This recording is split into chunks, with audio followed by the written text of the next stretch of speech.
I have literally started this video like 4 times because I just don't know what to say anymore. It's July 4th, so a lot of people are out here, celebrating Independence Day in America and blah, blah, blah, and whatever, because we're the greatest country on earth, but we've never been one, but we especially haven't been the greatest country in the past 6 months. And I think it would be a real disservice if I didn't talk about it.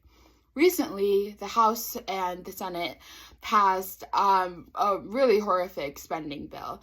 And of course, there has already been a lot of discourse online about the implications and the impacts on vulnerable communities, whether it be people living with illnesses, people that don't have access to food, immigrants. And of course, I've been paying attention to a lot of this discourse, but I'm just gonna put my 2 cents in.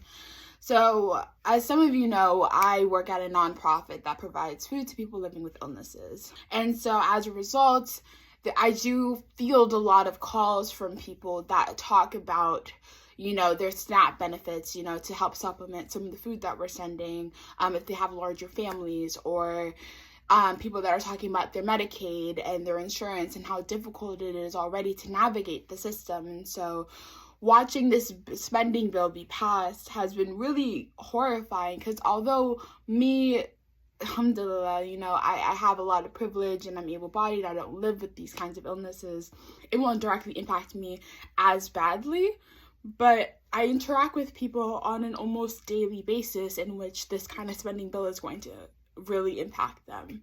And I just find it really unfortunate. And unfortunate is like the very kind, politically correct way of saying it. And it's hard to even talk about or think about because I can't even possibly comprehend why why. No, it feels like there are so many people that hold so many positions of power that just genuinely don't care. They just don't. They don't care. This isn't a message where it's like, don't have hope. I always have hope. I'm a hopeful girl.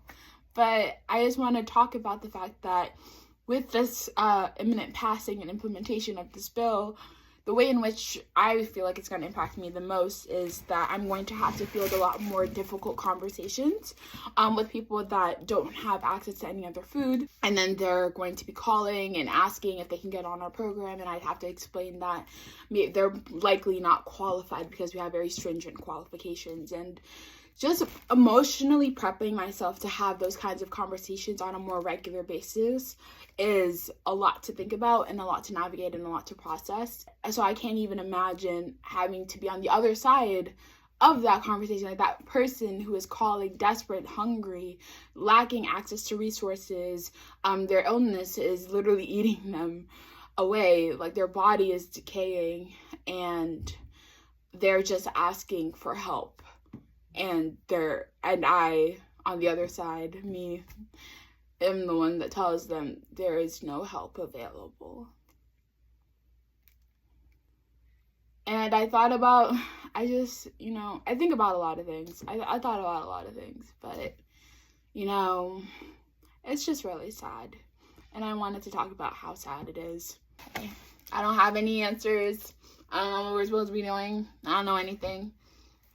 Community organized, of course, but that's it.